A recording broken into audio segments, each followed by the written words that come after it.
The Atlas Post. Well, Trump signed small business loan program extension. Yes, that's the Small Business Administration's Paycheck Protection Program extension, which was signed into law yesterday, the 4th of July, American Independence Day, and extended until August 8th. Well, today I'm going to introduce you to the SBA's Lender Match for those who would like to obtain a PPP loan and who already have not received one. You go to, of course, the Small Business Administration's website at SBA.gov. That's SBA.gov. And you can go ahead and hit coronavirus relief options and additional resources and press click here. Let's see if they have updated it. Yesterday when I was looking, the information was so new it had not even been updated yet. By the time you are looking at this, hopefully they will have it updated. If not, of course, you're going to have to do the search button or search. Look for the search area, the little magnifying glass. And then with that, you're going to have to put in PPP and see where it comes up. This new tool, this dedicated online tool called Lender Match, is for small businesses and nonprofits to be matched with community development financial institutions, or CDFIs, minority depository institutions, or MDIs, certified development companies, CDCs, farm credit system lenders, micro lenders, as well as traditional small asset size lenders in the Paycheck Protection Program. So this online tool called Lender Match is for businesses seeking financing with an SBA guaranteed loan. It is not for those applying for an economic injury disaster loan.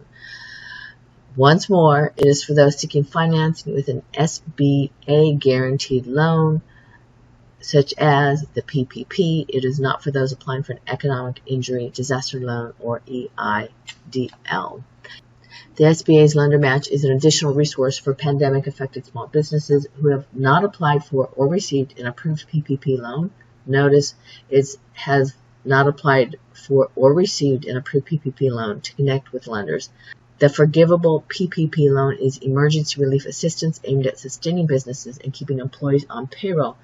Lender Match does not accept economic injury disaster loan applications. I feel like I've got a tongue twister tonight. A tongue twister. So, just to mention again that Lender Match is for businesses seeking financing with an SBA guaranteed loan, such as the PPP. It is not for those applying for an economic injury disaster loan.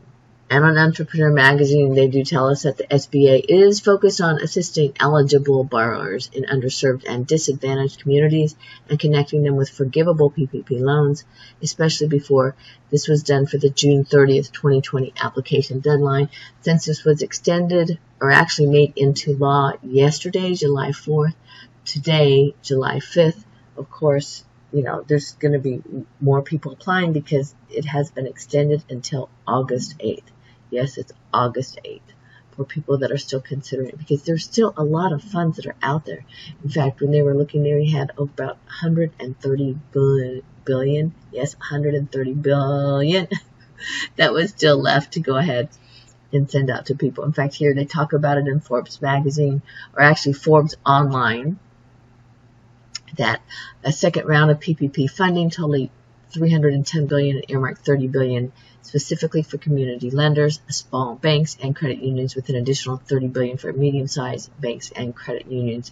If you remember, with the larger banks, they had people had been saying that they had reserved it for the loans they already had in their pipeline or for their existing loans with their clients. Well, they are a bank. They want to get paid back, even though it's coming from the Fed. But anyway, those were already in process. This allows different companies that people may not be so familiar with, and it actually drives businesses to these organizations, and people go find them because they may not have known them before. It does mention that some businesses may be hesitant to apply for funds that may have to be paid back if all the criteria isn't met. In fact, many small businesses that I have spoken with said, we don't want a loan. We either want a grant or a loan, because like they mentioned in Forbes, it's that's that question if they change it or whatever they're doing, if all of a sudden you're hoping that it's forgiven and it's not forgiven and you don't quite know. Well, it says, although a PPP loan recipient is eligible for full or partial forgiveness if the money is used to maintain payroll and employee headcount, The requirements to obtain forgiveness have been criticized for being unclear. We do have the applications that we have in a video. There's one that's an easy version, which has 1 or 2 pages less than the regular version, which is considerably more complicated because they're talking about employee headcounts and how long you've had them. It's out there. So here's the great part is for anybody now applying for a PPP loan, the forgiveness applications are now out. So you can go ahead and look at them and what the requirements are and if you have to repay them back and what the terms are. Anyway, I am Joy Atlas and I've been creating videos to update and help you get loans or unemployment and basically keep you informed with everything that's going on regarding the stimulus and finances. I would love some coffee to keep me up late at night. And you can buy me a cup of coffee or 2 or catch me up on Patreon for the Atlas Post. Info, of course, is available in the video description. You can also help us out, and hopefully this information was helpful to you by sharing our videos, liking them, making comments, and checking out our playlist and subscribing for the latest updates. Tap into your news with the Atlas Post and have a joyful day. I hope you had a great holiday weekend.